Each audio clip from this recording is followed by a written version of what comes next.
Olá, meu povo, estamos aqui novamente agora para falar sobre a resolução número 20 de 93. Nós falamos já de duas resoluções, né? A primeira foi a número 40 de 1995, né? Que dispunha sobre a Procuradoria Parlamentar. Depois nós falamos sobre a resolução número 17 de 93, que dispunha sobre a Corregedoria Parlamentar. E agora nós falaremos de mais uma resolução que vai cair na prova do Senado dia 11 de março, que é a resolução número 20 de 93. Essa resolução a gente acredita que é uma das mais importantes e uma que mais pode ter uma ou até duas questões no máximo dentro da prova do Senado, tá? Mas que é certo que tem. As outras resoluções a gente estuda porque está no edital, mas não acredito que vá cair na prova da FGV. O que pode cair uma ou no máximo duas questões é sobre o Código de Ética e o Decoro Parlamentar, que é justamente o que trata a resolução número 20 de 93, ok? Nessa resolução, nós primeiramente vamos tratar aí sobre os deveres e os deveres fundamentais do senador. Quais são eles? O senador, gente, ele atenderá no exercício do seu mandato o quê? As prescrições constitucionais e regimentais e as contidas no código, nesse código de ética que nós vamos falar agora na resolução número 20. Né? E ele é sujeito a procedimentos disciplinares. Né? Então, o senador tem que, de acordo com a Constituição, tem que, de acordo com esse código de ética. E são deveres do senador o quê? Promover a defesa dos interesses populares e nacionais, né? Zelar pelo aprimoramento da ordem constitucional e legal do país, particularmente das instituições democráticas e representativas e pelas prerrogativas do Poder Legislativo.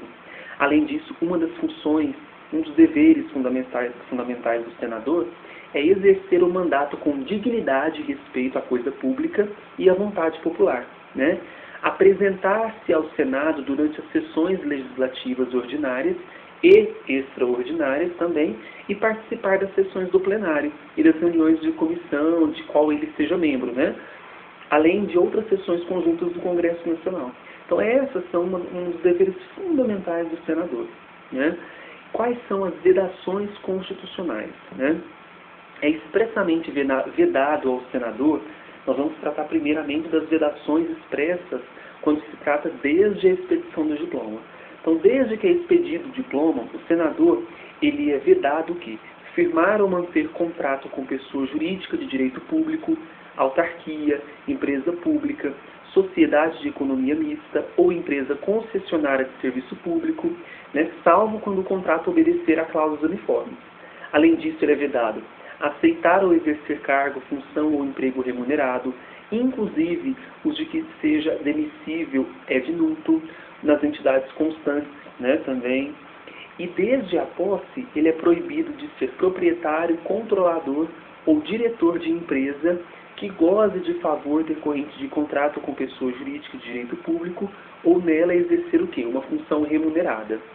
Além disso, proibido é vedado ocupar cargo ou função de que seja demissível ad nutum nas entidades referidas também. Patrocinar causa, então patrocinar causa em que seja interessada qualquer das entidades, né, ser titular de mais de um cargo ou mandato público eletivo. Então essas são uma das vedações constitucionais aí, né, que estão presentes nesse Código de Ética referente ao senador, ok? Além disso, considera-se incluídas, né, nas proibições, né, o que está presente no inciso 1, a linha A e B, inciso 2, a linha A e C, para os fins do presente Código de Ética e Decoro Parlamentar. Né, a proibição de qual nós estamos falando, né, compreende o senador como pessoa física, seu cônjuge ou companheira e pessoas jurídicas diretas ou indiretamente por ele controladas. Né? Então, quais são... Agora nós falaremos sobre os atos contrários à ética. É ainda vedado ao senador o quê? Celebrar contrato com instituições financeiras controladas pelo poder público, incluídos nessa vedação, além do senador como pessoa física, seu cônjuge, companheira e pessoas jurídicas direta ou indiretamente por ele controladas, dirigir ou gerir empresas órgãos e meios de comunicação considerados como tal pessoas jurídicas que indiquem seu objeto social a execução de serviços de radiodifusão, sonora ou de imagens, né? Praticar abuso de poder econômico no processo eleitoral. Então, tudo isso é vedado também ao senador, né? Uma coisa que é permitida ao senador, bem como a seu cônjuge, né, companheira, movimentar contas e manter cheques especiais ou garantidos de valores correntes e contratos de cláusulas uniformes nas instituições financeiras, né? É considerado incompatível com a ética e o decoro parlamentar o quê? O abuso de prerrogativas constitucionais asseguradas aos membros do Congresso Nacional, percepção de vantagens indevidas, como, por exemplo, doações. A gente ressalva brindes que não tenham valor econômico. Tá? Prática de irregularidades graves no desempenho do mandato ou de encargos decorrentes. Né? Dentro dessas irregularidades graves, o que está incluso aí? Atribuição de dotação orçamentária sob forma de subvenções sociais, auxílios ou qualquer outra rúbrica a entidades ou instituições das quais participe o senador, seu cônjuge, companheira ou parente, de um ou de outro, até o terceiro grau, bem como pessoa jurídica direta ou indiretamente por ele controlada, ou ainda que se apliquem os recursos percebidos em entidades que não correspondam rigorosamente às suas finalidades estatutárias. Então, o que é importante nesse inciso, né, é justamente a questão do terceiro grau, né, que pode ser que a prova confunda com o segundo grau, mas não, é o terceiro grau. A criação ou autorização de encargos em termos que, pelo seu valor ou pelas características da empresa ou entidade beneficiada ou contratada, possam resultar em aplicação indevida de recursos públicos. Né? Agora falaremos sobre, dentro do Código de Ética, do capítulo 4, onde ele fala das declarações públicas obrigatórias. Né? O senador ele apresentará ao Conselho de Ética e Decoro Parlamentar as seguintes declarações periódicas obrigatórias para fins de ampla divulgação e publicidade. Quais são essas declarações?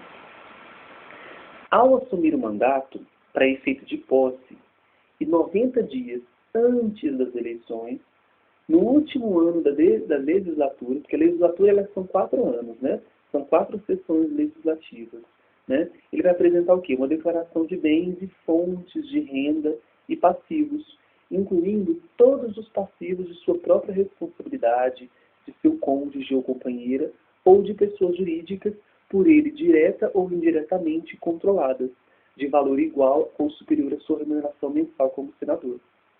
Então, nós estamos falando aí da declaração de bens e fontes de renda e passivos, que tem que ser apresentado aí no último ano da legislatura, né, e 90 dias antes das eleições.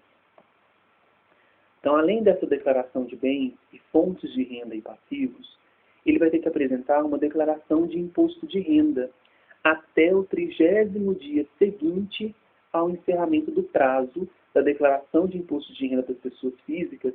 Ele vai apresentar o quê? Uma cópia da declaração de imposto de renda do senador e do seu cônjuge ou companheiro.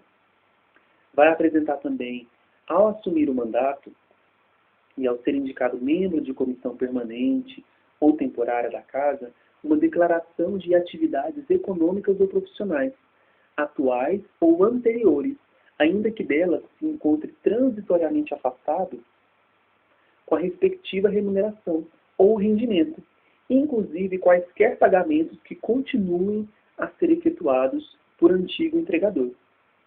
Durante todo o seu exercício de mandato, em comissão ou até mesmo em plenário, ao iniciar-se a apresentação da matéria que envolva diretamente seus interesses patrimoniais, ele vai apresentar o quê? Uma declaração de interesse, em que, a seu exclusivo critério, declare-se impedido de quê? De participar ou explicite as razões pelas quais, a seu juízo, entenda como legítima sua participação na discussão e votação.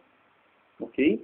Caberá a esse próprio Conselho de Ética e Decoro Parlamentar diligenciar para a publicação e divulgação das declarações referidas, né, pelo menos os seguintes veículos. Então, vai ter que colocar no órgão de publicação oficial, onde será feita sua publicação integral, né, em um jornal diário de grande circulação no Estado, a que pertence o parlamentar, né? No programa A Voz do Brasil, Senado Federal, né, também tem que ser divulgado. Sem prejuízo, ele poderá qualquer cidadão solicitar também diretamente, mediante requerimento à mesa do Senado, quaisquer informações contenham as declarações apresentadas pelos senadores. Então, qualquer cidadão tem essa facilidade de solicitar essas informações. Ok? Agora nós falaremos sobre algumas medidas disciplinares que o senador ele pode compreender, né, algumas medidas disciplinares. Quais são essas medidas? Medidas de advertência, de censura, de perda temporária do exercício de mandato e de perda de mandato, que é a mais grave, né? A advertência, gente, ela é uma medida disciplinar, né, de competência dos presidentes do Senado, do Conselho de Ética e do decoro parlamentar ou de comissão. Então, a advertência, como nós sabemos, ela é uma medida disciplinar, né? Já a censura, ela poderá ser verbal ou escrita. A censura verbal, ela é aplicada por quem? Pelos presidentes do Senado, do Conselho de Ética e Decoro Parlamentar ou de comissão, no âmbito, né, quando couber penalidade mais grave ao senador que, quando que eu aplico uma censura, né, ela está acima da advertência, né, deixar de observar, né, salvo por um motivo bem justificado, os deveres inerentes ao mandato e os preceitos do regimento interno, praticar atos que infringam as regras da boa conduta nas dependências da casa, né, perturbar as ordens das sessões ou das reuniões. Já a censura escrita, que é um outro tipo de censura, ela será imposta pelo Conselho de Ética e Decoro Parlamentar e homologada pela mesa se outra combinação mais grave não couber aos senadores, né, que usarem discurso ou proposição de expressões atentatórias ao decoro parlamentar, praticar ofensas físicas ou morais a qualquer pessoa no edifício do Senado ou desacatar por atos ou palavras outro parlamentar, né, a mesa ou comissão ou respectivos presidentes, né, será considerado em curso na sanção, né, de perda temporária do exercício do mandato, quando não for aplicável penalidade mais grave, o senador que. Então nós falamos aí sobre a advertência, falamos também sobre a censura, que tanto pode ser verbal quanto escrita, e temos a perda temporária do mandato. Né? Quando que isso vai acontecer? Quando o senador incidir nas hipóteses do artigo antecedente, praticar transgressão grave ou reiterada aos preceitos do regimento interno deste Código, revelar conteúdo ou debates das deliberações que o Senado ou comissão haja resolvido, né? Comissão haja resolvido, né? Além disso, faltar sem motivo justificado a 10 sessões ordinárias consecutivas ou a 45 intercaladas dentro da sessão legislativa, ordinária ou extraordinária. Então, saibamos que nós temos uma legislatura que é composta de 4 sessões legislativas. O senador, que ele faltar 10 sessões ordinárias consecutivas ou 45 alternadas, ele terá a perda temporária do mandato. Ok? Agora, vai perder o mandato definitivamente aquele senador que infringir de qualquer das proibições constitucionais, né, praticar de qualquer atos contrários à ética e ao decoro parlamentar, infringir de forma mais grave o que está presente nos incisos 3, 4, 5 e 6 do artigo 55 da Constituição. Isso causa o quê? A perda do mandato. Então, eu queria que vocês anotassem sobre a perda definitiva do mandato, a infração das proibições que estão referidas no artigo 3º da Constituição Federal, no artigo 55, e as infrações dos incisos 3, 4, 5 e 6 do artigo 55, e também a prática de qualquer ato contrário à ética e ao decoro parlamentar, que está presente no artigo 4º e artigo 5º também do artigo 55. Ok? Então é isso que causa, no caso, aí, a perda definitiva do do mandato do próprio senador, certo? Então nós vamos parar por aqui, né? Nós falamos aí até o capítulo 5 do Código de Ética e Decoro Parlamentar, que é referente à resolução número 20 de 93. Na próxima aula nós vamos continuar o Código de Ética partindo do capítulo 6, que vai falar sobre o processo disciplinar. Até breve.